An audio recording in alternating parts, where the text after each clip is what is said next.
Welcome. My name is Reverend Cindy Pincus, and this teaching is called Shamanic Sleep Practices for Spiritual Resilience. So let's dive right in. Good rest is really, really important for a lot of reasons.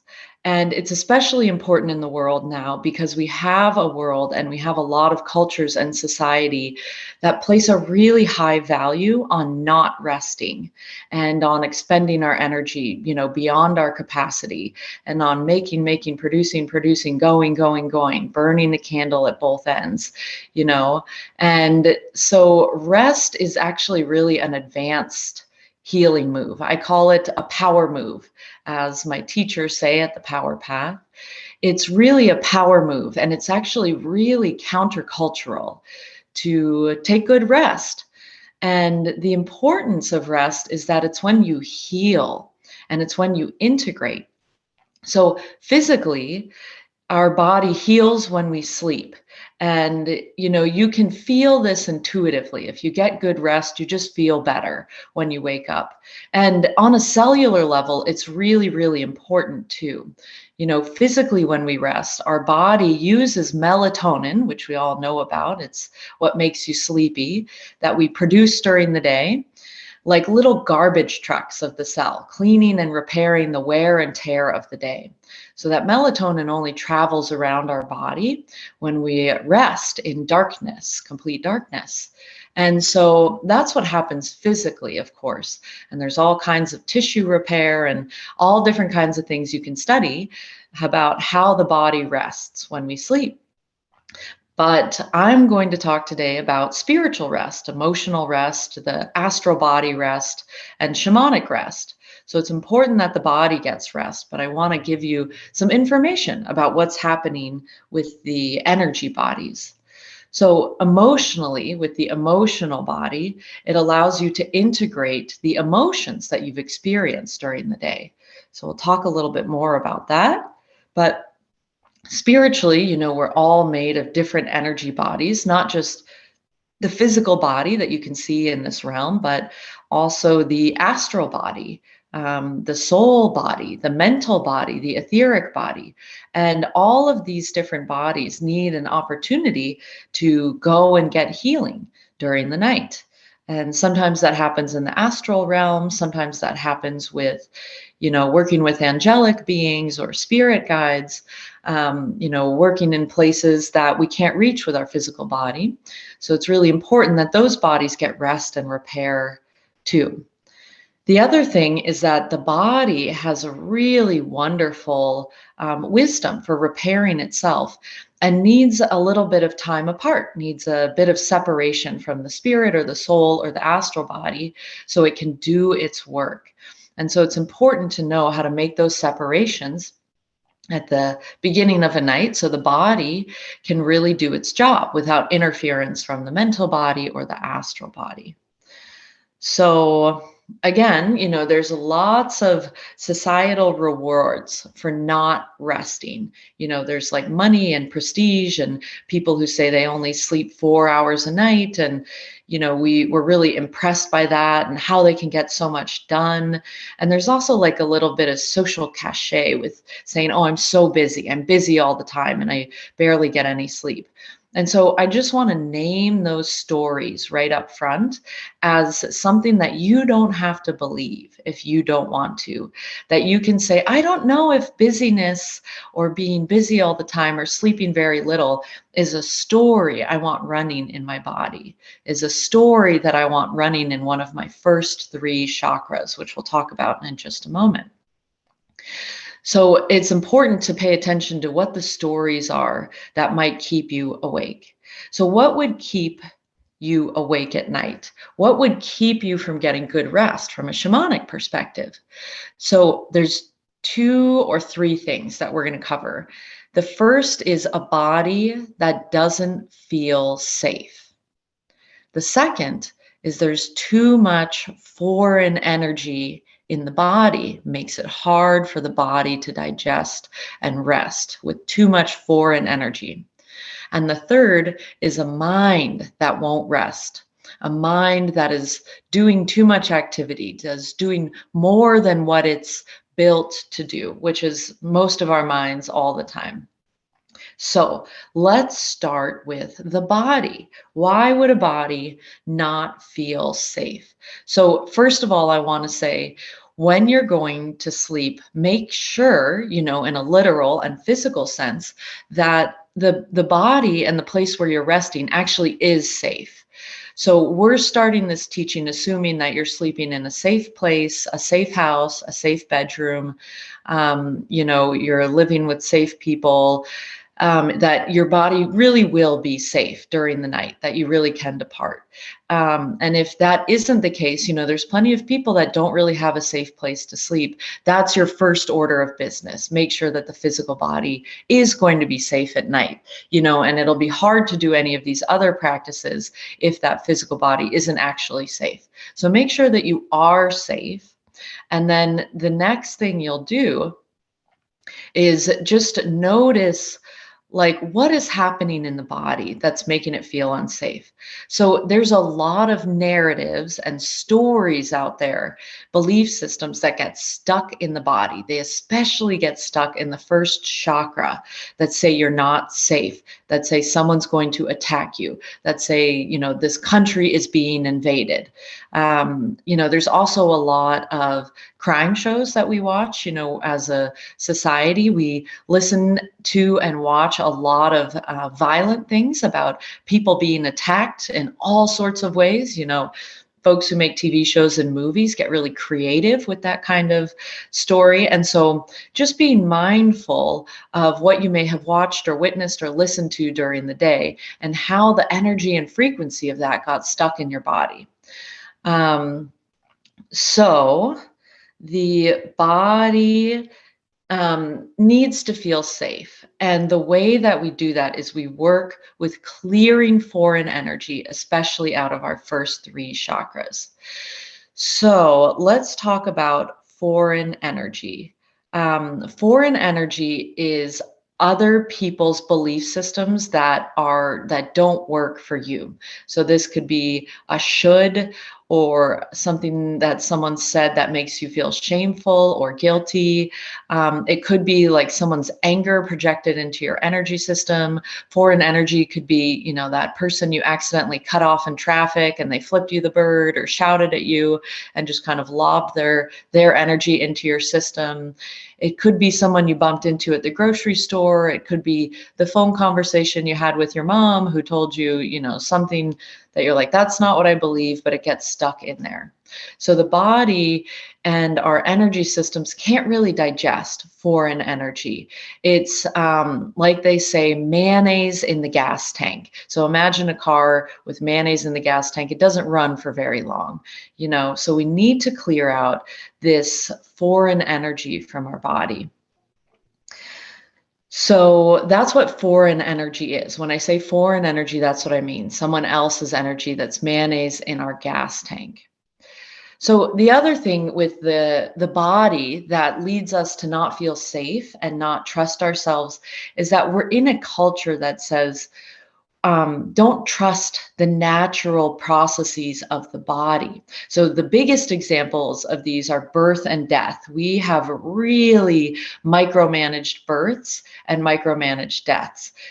Deaths and births that are like rushed or forced or really over medicated or not given their due time, or lengthened and prolonged. There's all different kinds of ways that human beings are born and die, and we've really tried to force them into kind of a medical system that's really good for some things, that has kind of a viewpoint of like, this medical process is a problem to solve, which works great for like broken bones or like a car accident. There's a problem that needs a solution. But then we kind of turn that lens, a problem to solve, onto birth and death, and just don't trust the natural body process there. So those are two big examples of how we have a culture that doesn't trust a body's natural process. Birth and death can be really healing, but we don't trust that. Other signals that we override from the body are like this, the signal to rest. Of course, when we get tired, we like drink coffee and force ourselves through, or something simple like feeling the urge to pee and not getting up and doing that. That's overriding the body's wisdom and the body's signals. Or a lot of us, you know, I'm guilty of this too, hear the body's signal to get up and move around, stand up from the desk, go outside, go for a walk, go for a hike, and we override it, continue sitting at the desk or continue sitting in front of the TV. So, you know, guilty there too. But these are just examples of how we don't trust the body and how we put foreign energy into our body, you know, where we have this story that like, if you work another 3 hours, that's better for you than getting up and going out for a walk. So then you have a foreign energy story stored in your body. So as I've been alluding to, lots of these stories get stored in the first 3 chakras, 1, 2, and 3. The root chakra, which is down near the perineum, the sacral chakra, which sits just below the belly button, and the solar plexus, which sits between the belly button and the diaphragm. So these are the chakras that are major governors for body function. You know, if we feel sensations in our body, how we manage the energy of our body. And so you can see, and we'll talk through how these get filled up with foreign energy and become a big problem, not just for sleep, but for how we relate to our body. But of course, you know, sleep is the subject for today. And, you know, I could talk for hours about the 3rd chakra, and it's a lot of the work about the first 3 chakras. And it's a lot of the work that I do with my clients. But let's focus specifically on how these chakras relate to sleep. Okay. So the first chakra is about survival. It's the root chakra. It's the one most closely connected to the earth. It's connected with the legs, the bones, the blood in our body, and, you know, the marrow, which produces the blood. And it's got a lot of information about how we survive in this particular body, as well as all the ways we've survived or died in our body in past lives. So it's got all that information stored, which can be really great. Like, say in a past life, you walked too close to the edge of a cliff and fell off and died. So that's stored in there in your first chakra. And in all your subsequent lives will keep you from walking too close to the edge of that cliff. So it's actually really useful. But when we have the other thing that the first chakra is related to is that fight or flight response. You know, when something happens and to survive, do we fight, do we flee, or do we freeze? You know, that kind of information can be stored in the first chakra too. So right along with that in the first chakra, a lot of fear can get stuck. When we have like a big event that scares us, the first chakra opens really big, and then fear can get stuck in there and have that first chakra get stuck open. So, you know, I check for that with clients who feel anxiety for no reason, or panic, you know, easy panic responses, or just feel fearful. You know, there've been a couple times in my life when I've had a big fright and I've just started to feel afraid of things that don't really make much sense. I know to check on my first chakra and see what's in there. And so if there's any of that kind of foreign energy in your first chakra, it'll buzz all night and it'll keep you awake. You know, if you startle easily, or you're a light sleeper, or things wake you up really easily in the night, it may be a first chakra issue. You know, that first chakra just not allowing you to rest, saying like, oh, do I need to fight or flee or freeze or whatever? So it's just keeping your body awake and alert. And like I said, that first chakra has a really beautiful function of keeping you alive. teaching you how to survive. But when we get those stories, that foreign energy stuck in there, or the danger has passed, or, this is like where trauma can get stuck. If we've had a physical trauma in our childhood or in the past, it'll get stuck in that third chakra and keep us awake if we don't get it cleared out. So that's one of the major things I do when I work with people, is just check on and clear out that first chakra. Because not only will it keep you up at night, but it'll kind of keep you on that buzz that feels like a caffeine buzz, just alert and looking around. So let's go to the second chakra. That's the one just below your belly button. And so this is where we process emotions, feelings, and sensations from the body, which definitely, we have this wonderful body system that it's just an almost total sensory organ, not just your eyes, your ears, your taste, your skin, but like the electrical senses around you, other people's auras, the energy, mental perception. We're just sensing things all the time with this big, beautiful sense organ known as the human body. And so this sense organ turns those sensations into emotions as well as the emotions of the heart, or the emotions that we experience. All of these sensations, feelings, and emotions get processed through the second chakra. The second chakra is traditionally known as the creativity center. But this body function that it serves is those sensations and those feelings. So we can get a lot of foreign energy in our second chakra that makes it hard to sleep in two ways. The first is we try and process other people's emotions for them. And especially folks listening to, this kind of conference and these kind of teachings, we're sensitive people, we're aware of the multidimensionality of our existence. And so, we're really aware of and sensitive to other people's emotions. The truth is, everyone actually is. They're, just not everyone is mentally cognizant of it. But I'm almost certain that everyone here is aware of how other people's emotions feel. And so in service to those other people, we can try and process their emotions for them. But I'll tell you right now, it's a mayonnaise in the gas tank situation. You cannot digest another person's emotions for them. It's for them to digest, which we all know as healers, and we can trust them with their emotions. But I still do this every so often with my loved ones' emotions.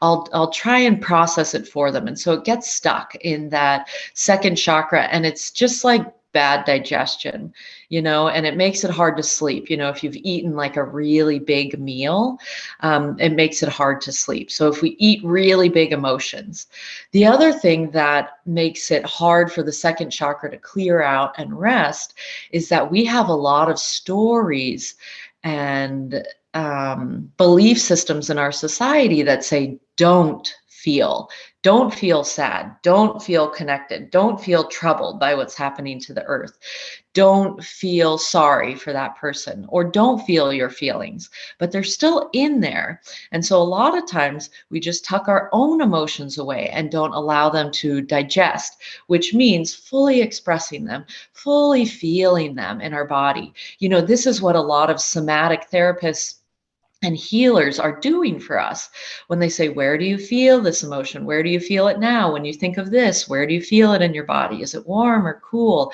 How is it moving? They're helping us clear that second chakra. So if you have a second chakra that's not clear, and you're processing too much of that sensation or emotion in the body, or not processing your own, you'll like wake up in cold sweats, or like sex dreams that you wake up into, or like a lot of that sexual energy is trying to process out, and so you kind of like wake up from a sexual dream. Or you get like popped back into your body, like you're dreaming out somewhere, reaching the astral plane, and then you come back down into the body to have like an emotional experience. Or if you wake up from a dream that was really emotionally disturbing, that's the body kind of waking you back up, bringing you back into the body to experience that emotion. So that's another thing I'll look at with clients, and whatever practitioner you work with, or if you're a practitioner, have a look at that second chakra, see what emotions are in there. So finally, we reach the third chakra, the solar plexus between the belly button and the diaphragm. So this third chakra is traditionally known as like the will, the power center. And so this will be anything that is troubling the third chakra will be something about mismanagement of power. Um, so this is like, think of the third chakra as the power or energy distribution center in our body. So, we take in a certain amount of energy, actually a lot of energy from our environment, from connecting with the earth, putting bare feet on the earth, going out and being under the sun, being with the wind, connecting with like natural elements, like the ions coming off of rocks or plants. All of our food, the air, the water we breathe is taking energy into our physical body.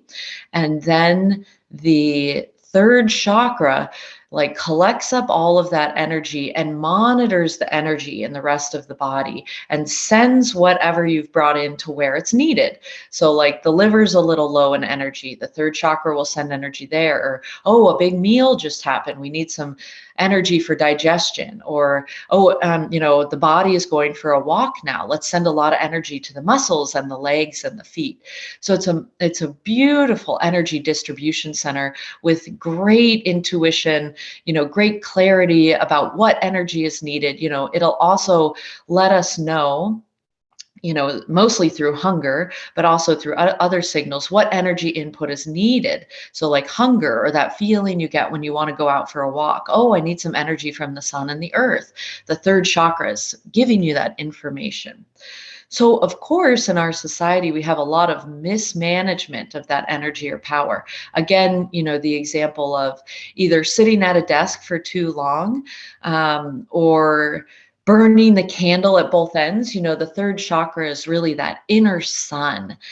And so, when people say I'm burned out, that's kind of a phrase that directly relates to the third chakra. That inner sun has burned out. It's overused the energy, or it's used more energy than you're putting in. And that would be when you work, and don't rest.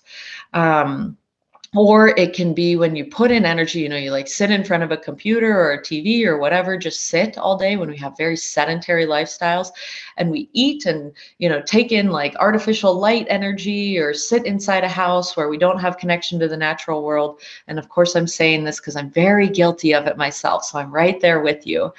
And we don't like have the right intake and output of energy. So that third chakra will get kind of clogged up or blocked, or doesn't really work that well. And so then when we try to go to sleep, we have sleep disturbances because there's too much adrenaline in the body, or the heart is racing, or, we just don't feel restful when we get into bed, like restless leg syndrome, the body still wanting to expend energy. It's that third chakra trying to like rev the engine because it hasn't had the right balance of input to output during the day. So the third chakra is, really important for that physical rest, as important as the first and second chakra and the energy expenditure. So it's important when we're going to sleep to turn these first three chakras down to what I call a neutral setting.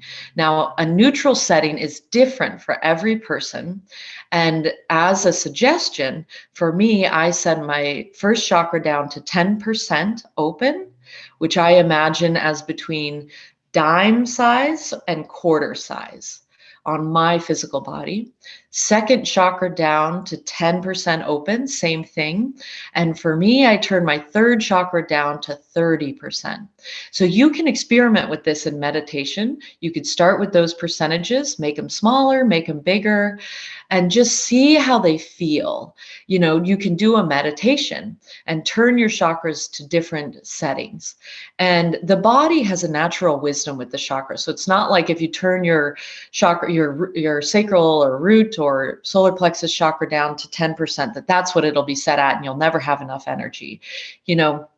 We can set these chakras intentionally for the activity we're doing. I also turn my chakras down to neutral when I'm meditating or when I'm working with a client for a psychic reading or a shamanic healing. And the body, after I'm done with that healing and start moving around again or going out in my garden, will reset the chakras to where they need to be. Again, we can really trust the body and the interface between the energetic and the physical bodies. Now, there's also pictures and programming that gets stuck in those first three chakras that say we don't have control over them, that we just feel fear and there's nothing we can do about it. These are people who are like in panic anxiety states all the time. Or people who are overwhelmed by emotions all the time, or folks who just go, go, go, go, go, and can't stop themselves, just move and move and move and move from room to room, and so they might have, and I've had these stories before that say, I don't have control over my body in that way. And of course, there's just so many stories in our society that say you don't have control over your body, or you need to go to an expert to get that fixed, or you need to take this particular medication to control that. You can't do it on your own. And so, of course, there's all kinds of different situations where we might need assistance from others or some kind of medicine to help us. But I want to let you know that it's your birthright to have control, have sovereignty, and have seniority over your own body, over your own chakras. And so there's some really great practices that you can do to pull those stories out of your chakra so that you do have control. Just briefly, one of the things I do to pull any of those stories out of my body, just on a regular basis, not just one and done, is to put a big, beautiful vacuum rose out in front of me in my mind's eye, when I'm doing like a psychic vision. And that vacuum rose just pulls out any story that comes out as any opaque energy from my body and from my energy systems that says I don't have control over my body. And I just watch it being pulled out, or you can pull it individually out of chakras. So if you're having trouble dialing down your chakras, try that practice, pulling out with a big, beautiful vacuum rose, or having an ally come and remove any energy that says you don't have control over your body or your energy. Okay, so let's move to the mind. The mind, and specifically a little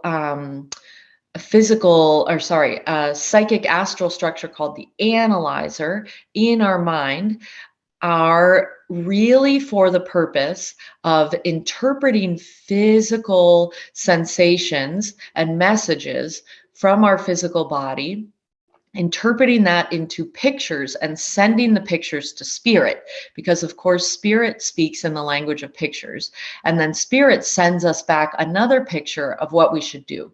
So for example, my body sends a hunger sensation, translates that to a hunger picture to spirit. Spirit sends back a picture of a beautiful salmon Caesar salad to me, and my body's like, yes, salmon Caesar salad, and starts taking the actions to prepare it. So that's like the highest function of the brain. And the nervous system is to sense what's going on in the body, let spirit know, and then spirit tells me how to take care of myself. So in our society, we've used the brain for much, much more than that. We've only almost made the brain our primary instrument. We give it a huge amount of responsibility, a huge amount of tasks to figure out, which, in a certain way, the brain is obviously good at, and it can really clog up the pipes of just clear channel of communication between myself, my body, and spirit. And there's just so much foreign energy that can get caught in a person's mind. There's no way we have time to go into all of it, but I'll just say all different kinds of thoughts about self, about other, about figuring things out. We have a really difficult time controlling whether we're thinking about something or not, like racing thoughts, recurring thoughts, like I got to figure this out before I'll go to sleep. very crowded center of headspace. In our opening prayer today for the sessions, I brought us all into the center of headspace and said, clear out anyone else who's in there. And so other people in our center of headspace, people telling us stories about who we are, what we need to do, stories from mom, stories from dad, from our partners, from society, all just get really locked in there. And so, folks with a lot of brain and mental energy, people who live in their heads a lot, which, I'm very guilty of, have so much energy in their brain when they're trying to go to sleep. It's just like those racing thoughts that you can't go to sleep. So some signs that your mind has a lot of foreign energy in it that make you hard to sleep, in addition to just racing thoughts that keep you up, are folks who grind their teeth. It's just your body and your teeth trying to work out that energy through grinding your teeth. Folks who talk in their sleep, that's sleep talking is a lot of that brain energy that's just trying to process out. And so it's really nice to turn up the brain when I need it, when there's like a problem to solve in front of me, or when I need to talk with spirit and have, get some answers downloaded. I can turn up my brain. But then it's important to turn it down when I don't need that mega processing power, and just trust that beautiful analyzer in the brain, which is just like a shorthand name for that translating structure for the pictures. Just trust that the analyzer will speak with spirit as it needs. Okay, so the last thing that we're going to look at is the physical space. And this is, again, just assuming that you really do have a good physical space to sleep in, that it is truly safe.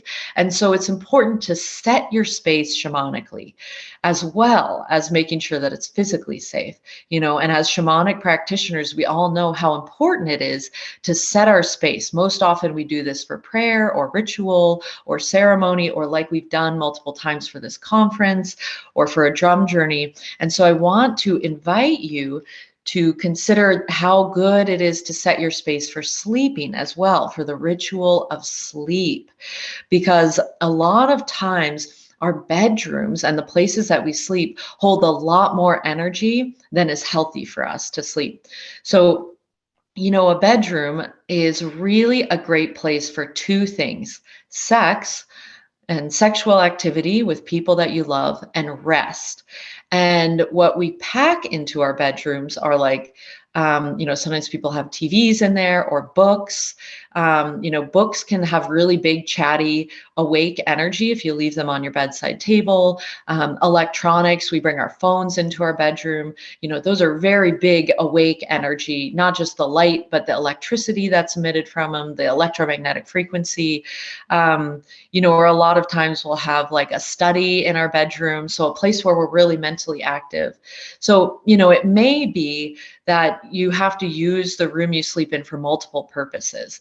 If you're able to, clear everything out of the room you sleep in, except for anything that, you do for sexual activity or for sleep. But if you're not able to, here's some great ways that you can set the space of your room. And of course, this is good to do if you have a good empty room as well.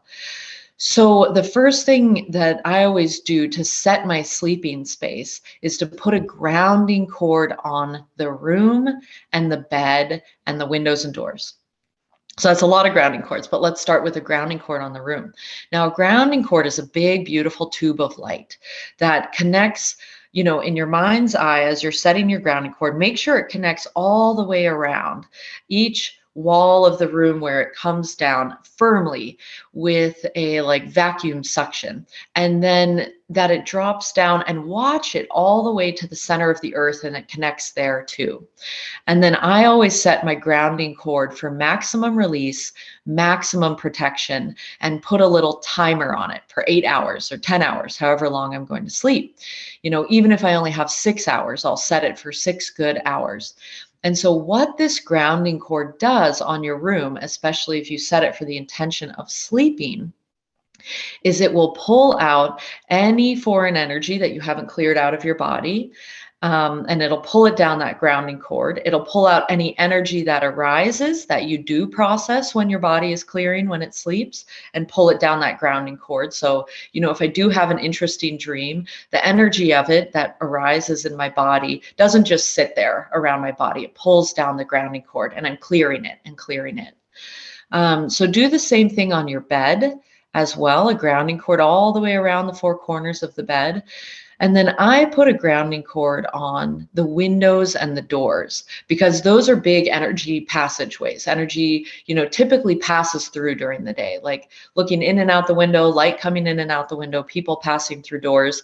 And so it just holds them steady, and holds the energy steady. If you just put, like a thin grounding cord and allow that energy to just drop down instead of passing in and out of your room.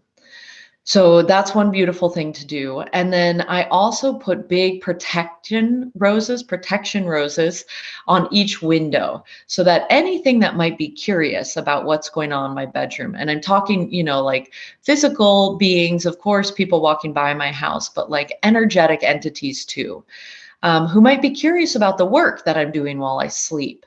I have it's a psychic window shade, I call it, a big, beautiful rose that says, "Do not disturb," protection rose out there by the window.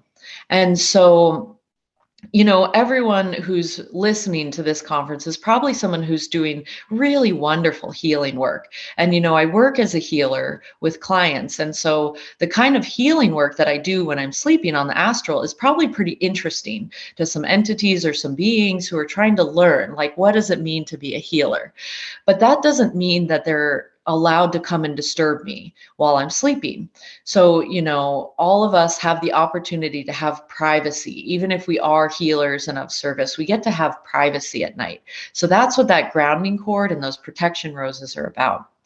So it's also important to clean the corners of a room, because energy will get stuck in a corner and kind of keep you awake, tap you on the shoulder, or just kind of buzz in the corners while you're trying to sleep. So the way I keep my corners clean is I put a big, beautiful rose. As you can tell, I love working with roses, in the center of the room, with the stem that goes all the way to the center of the earth, like a rose grounding cord. And it's a vacuum rose. And then there's a beam of light that goes from that rose to each corner of the room, the 8 corners of the room, and just holds that corner energy steady, pulls all the energy out of the corner with that beautiful vacuum golden light. So you can leave that up all night so no energy connects in the corners, or you could just do a, couple minute vacuum while you're preparing for bed. So the other thing I like to do is set the energy of the room to brown, and set it to like a translucent brown. Again, you don't want opaque energy. That's other people's energy, but you can set the room and set your crown chakra to brown. And so brown is a color that's like very grounding. It's the earth, it's the soil, it's the dirt. It's like being in a nice mud bath, or being, if you've ever been buried at the beach and how good that feels to have your whole body buried. That's the frequency of brown. So it's really, really wonderful frequency. And I set the whole room energy to brown, and it just brings everything down. So nice, deep, translucent brown. Don't set it to black. That's like depression energy, but just that rich, rich, rich brown. So then, of course, any other shamanic clearings that you want to do with your room. As I said, if you're also a healer or you do that kind of work during the day, close up shop for the night. I put a sign kind of by my sleeping space that says "shop closed, come back at 8 a.m. tomorrow," or whenever I'm going to resume working. And, say if you're interested in working with me as like a human being or an being in spirit, you got to line up here and I'll attend to you in the morning. But don't do work at night. Your sleep is for your healing. And that's why, as a healer, it's especially important to get this good rest and to not work while we're sleeping. It's really tempting to do because we're really skilled at working with energy bodies and understanding how to work with spirits and allies. But that doesn't mean we have to do it all the time. Don't verge into the wounded martyrdom kind of healer. Be a power healer, a healer that rests. And really that is a healing too for any entities or beings who'd want to work with you, to say, you rest too. Watch how I rest. Watch how I set my space. Watch how I clear my chakras. Watch how I reset to neutral. Watch how I clear all the stories that I have in my body, so that I can rest. Like, watch how I heal. That's a great healing to offer as well. And then finally, I make my house look very psychically uninteresting. So, sometimes I'll make my house just look like a little hobbit hole, hill of dirt. And by this, I mean, just setting a psychic or an astral or auric kind of vibe around my house, or like a glamour, it's sometimes called. So I'll just imagine my house after it's been all set for sleep as just a sleepy little hobbit hole, nothing to see here, pass right on by, so that the whole house is just kind of one big do not disturb sign. And that really helps with, anyone who might be walking by in the night, or spirits who might be coming by, who, are just interested in being a little bothersome. They'll kind of look and then say, nothing to see here, and keep moving. So again, I'll just go through these processes for sleep briefly, and then we'll open it up to Q&A or comments. So 20 to 30 minutes before sleep, put all your room tools in place. So go ahead and set your room before you sleep with that grounding cord, roses on the windows, the rose in the center collecting energy from the corners. Put your house in like do not disturb mode, however you want to do that. Close up shop. So you can do that in meditation, do that in a psychic vision, or, work on, sometimes I'll do like a vision board of how I want my house to look for rest, and just kind of be with that vision board, whatever your practices are for putting your house to sleep. And then I will blow roses, as they say. So that vacuum rose that I described, you can use it to clear out your chakras. I'll use a vacuum rose to clear out any matching pictures of the day, any places I got triggered. Just that big, beautiful rose in front of me. That's a vacuum rose that like sucks out the energy. Anyone who cut me off in traffic, any friend I thought of that I miss, any phone calls that I missed, any difficulty at work, just sucked into that vacuum rose. So it's not still floating in my energy field, but I have that clear energy field. So you can, as they say, blow roses for like 5-10 minute meditation, anything that might keep you awake. So again, you don't even have to know what it is you're clearing. You can just put that big, beautiful vacuum rose or magnet rose in front of you and program it for anything that would keep me awake, remove from my body, pull it out. If you work with any healing beings or allies, they're really excellent at clearing that energy too. You can call in Eagle or Condor. As I said, I work with Mary Magdalene and Jesus, and ask them to clear that energy, heal that energy for me. There's no shame in asking for help. That's also a wisdom move. Again, set your body at brown, starting with your crown chakra. Turn down your crown chakras, set them at 10, 10, and 30, or whatever works for your particular body. You can turn down your brain, take a vacuum rose and suck out any of those half-finished thoughts out of your brain. And then I have a little dial. I just turn it down to 10% on your brain. Clear out your chakras. And then 2 extra things that I do that I haven't talked about yet is I tell what's called the file clerk to manage my body. Now, the file clerk is just a shorthand name for the part of us that never leaves our body. There's 3 parts of us in some teachings. The file clerk, as they say, who's always in the body, always tending the body. Even if you're in a coma and you're not conscious up here, the file clerk is still tending to all the processes of the body. It's the consciousness part of you that always stays with the body until death. Then there's the part of you that can leave and come back, the astral body that travels to the dream space, the astral plane, the etheric planes, and then comes back into the body and brings the wisdom in.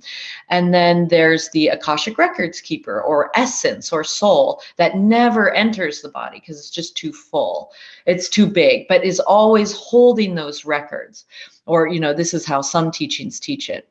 So the file clerk, I alert my file clerk and say, I'm going to sleep. My soul, my astral body is going to depart the body. So mind things while I'm gone. And thank you so, so much for taking such good care of my body. For minding all the processes that I don't even have to be aware of, digestion and fluid distribution and the chemical stuff. That's all file clerk work. And so, then I send some roses to the file clerk, send some roses to my body, just say, oh, thank you. Here's a beautiful rose for you while I leave the body. You're so safe.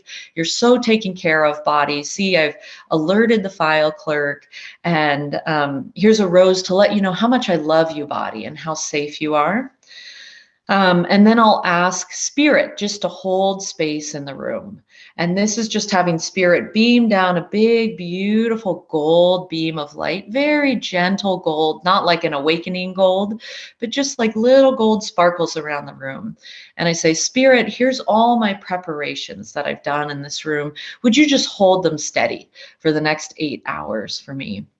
And maybe call in an ally to just tend to these things while I'm sleeping, spirit. Hold space for me. So finally, after all those preparations, I slowly move up from wherever I've been meditating and setting these, move to my bed, and then kind of lay there and just prepare with great peace to leave the body while it's falling asleep, and allow the body to just benefit from all these preparations that I've done. And, say, body, I trust you to do the work of rest and repair and physical restoration, while I, the astral conscious self, goes to the astral realm to get my healing from my healing beings up there, or the places I visit up there. So yeah, that's a lot of the work I do with all of my clients and with myself who have trouble resting, especially in this day and age, because rest is it's so crucial to the work that we need to do on this planet. We can't do it without good rest. So I hope all of that was really helpful for you. And so what you can do now, if you have questions or comments, is there's a Q&A button at the bottom of the screen. And we will be taking questions now, or taking comments.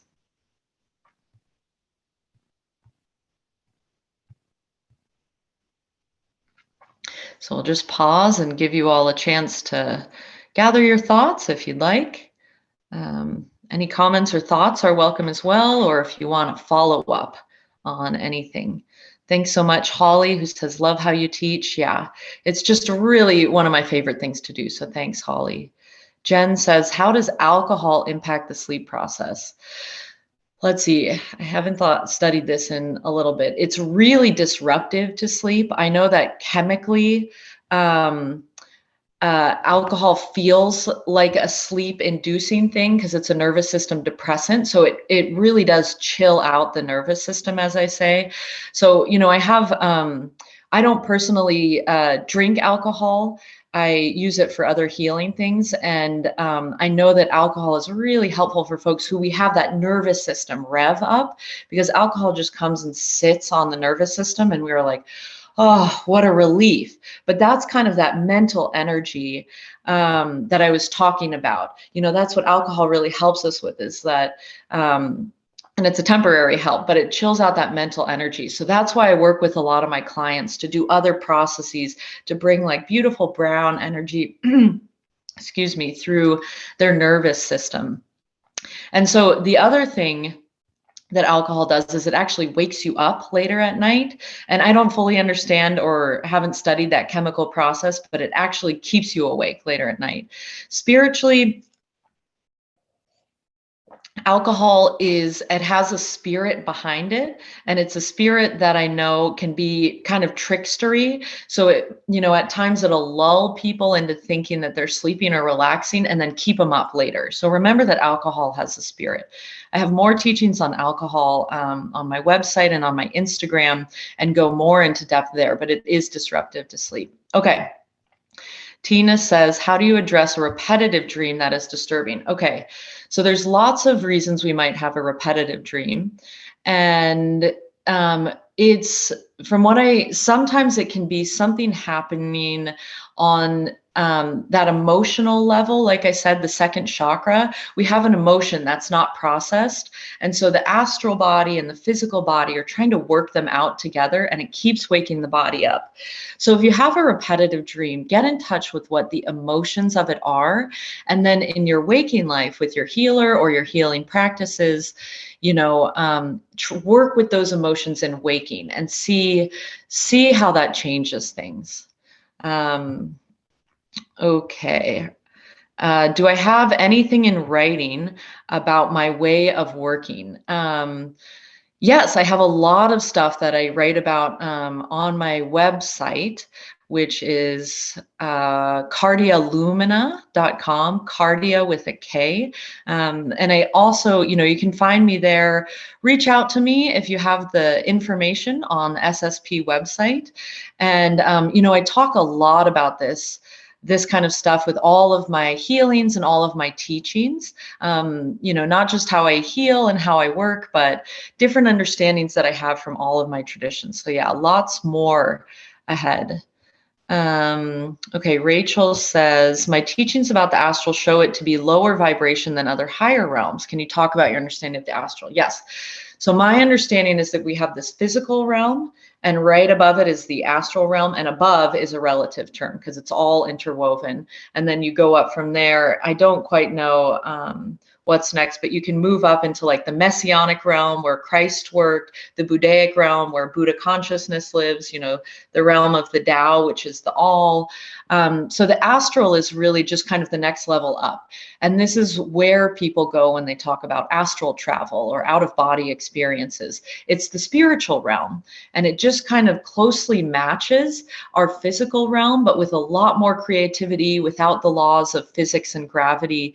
So it's a place that people go to experiment and work stuff out and get learnings that we can bring immediately back down into the physical realm. So it's not one of the high vibrational realms, but it's really useful for folks that are going back and forth between being in a body and then out of a body and then in a body, whether that's because of death or dream travel or even like conscious astral travel to go and figure something out. So to go back to an earlier question, you can astral travel or do an astral practice, which I do help some of my clients do, to sort out that disturbing dream. Like, let's go and counter it on the astral where it's still living and sort it out with great consciousness and awareness. Okay. Wendy says, very helpful. How to clear chakra 3 when not getting enough energy. Yes. Fatigue all day, but not enough sleep at night. Yes, Wendy, that's that third chakra, just having that imbalance of energy. Yes, please share my website information. I definitely will. You can find me on Society for Shamanic Practice as well. And I have my website and link up there. And Lori says, just a personal, heartfelt message to you. Great. Best presentation of the conference. Thank you so much. I'm inspired to create some shamanic soundtracks for the process. Thank you so much, Lori. Like, it really is my pleasure to offer these teachings because they've helped me so much. They've helped the people I work with so much. And I just believe that they're so needed. Okay, so Rachel says, why would we want to stay in the astral? Why would we not set the intention to go to the higher realms instead, where wisdom and energy is more healing? Amazing question. So it's just like going to different areas of a shopping mall, say, I need to get new sneakers, so I go to the sneaker store, or like, oh, I need my essential oils or my tea, so I go to the tea store, just as an example. So there's certain things that are really useful to do on the astral. It's a place where we can have a lot of like that dream work happen where we need to just work out processes that happen in a human body, experiences we've had or loss, um, or a breakup or finding a new job. Some of that work happens on the astral. And then, as you say, Rachel, some of it happens on the greater healing plane, like all consciousness, like unity consciousness, or great healing, or, great forgiveness. And so it's really just for different specialties of what you're trying to work with, you know. And all of these levels, of course, are all interconnected. Like we can imagine them with our human mind, that they're like separate and different and above and below each other, but the truth is they're all interwoven. So again, you can consciously go to the astral or consciously go to the messianic or the Buddhaic planes for doing different work, but you can just trust that like the work you do on the astral also happening on the messianic, just with the different levels and frequencies and vibrations that the specialties of each of those all pull in. So yeah, thank you for Nanette and Jen or Jenny, just for your gratitude as well. Gratitude back to you. So I see that, thank you so much for putting my link in the chat. That's cardialumina.com there. Lots of great teachings there, some for purchase. Check out the blog session. That's where a lot of free information is and free teachings.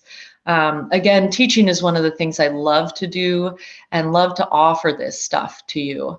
And really hope that it's of great benefit to you and that it like wakes something up in you, some more curiosity about how to get good rest, or like what good rest means as a shamanic practitioner and how it can feed your resilience and support you, and there's some stuff I mentioned in here that's definitely come up and will come up in other sessions, about trauma work. So combine what you learned here with the other sessions, it's all related. Yes, Tina says, so needed today. Thank you. Yes, very, very welcome. So thank you all so much. We do last call for Q&A. Any comments or thoughts or burning desires, as they say? Anything else that may be on your mind? And I'll say, of course, great gratitude to you. It's so wonderful working with you all. So thank you. Cindy, thank you so much. That was wonderful. It's so helpful and inspiring, and something I think we all, don't tend to so much is our rest and our sleep when it's just critically important to our continuing livelihood. Thank you so much, Cindy. Blessings to you. Thank you. Thank you all for attending. See you soon.